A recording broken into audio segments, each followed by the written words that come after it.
आमची मागणी आहे की खरीप 2023 मध्ये ज्या शेतकऱ्यांनी पीक विमा भरला होता, सरकारने 1 रुपयात शेतकऱ्याला पीक विमाची भरण्यासाठी जे प्रोत्साहन दिलं, 1 रुपयात पीक विमा भरला आणि भरण्यासाठी सगळे उत्साहानं शेतकऱ्याला भरा म्हणतात. परंतु जे खरीपामध्ये जवळपास 10,15,000 शेतकऱ्यांनी पीक विमा भरला होता.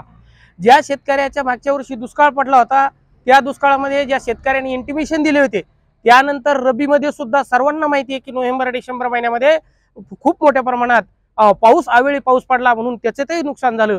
ज्या शेतकऱ्यांना इंटिमेशन दिले होते वैयक्तिक नुकसानीचे त्यावेळेस आणि त्यांचे पंचनामेही झाले, पंचनाम्यात नुकसानही दाखवली, परंतु या ज्या युनिव्हर्सिटी जे संपो कंपनी आहे यांनी ऑनलाईन तक्रारीमध्ये त्या शेतकऱ्याचं नुकसान झालं नाही असं दाखवलंय. आणि म्हणून जे काही शेतकरी आहेत त्या शेतकऱ्याच्या पीक विम्यापासून ते त्या नुकसानीपासून वंचित आहे. त्याकडे प्रशासन हे अजिबात लक्ष देत नाही. प्रत्येक तालुक्यात, जालना जिल्ह्यामध्ये 8 तालुके आहेत, 8 तालुक्यात 8 तहसीलदार आणि 8 टीओ आहेत, तालुका कृषी अधिकारी. यांची ती जबाबदारी आहे त्या शेतकऱ्याला पैसे पोहोचण्याची, परंतु तेही त्याकडे त्या गांभीर्यानं लक्ष देत नाहीत. म्हणून आज आम्ही जिल्हाधिकारी मार्फत या ठिकाणी निवेदन दिलेले आहे की जिल्ह्यातल्या सर्व तालुक्यातल्या सर्व तहसीलदार आणि टीओ यांना तुम्ही तात्काळ सूचना करा की ज्या शेतकऱ्यांच्या इंटिमेशन देऊन सुद्धा त्यांना पैसे मिळत नाहीत, अशा या कंपनीवर त्या ठिकाणी म्हणजे पोलीस कारवाई, म्हणजे कायदेशीर कारवाई झाली पाहिजे. आम्हाला आता त्यांच्यावर गुन्हे दाखल झाले पाहिजेत.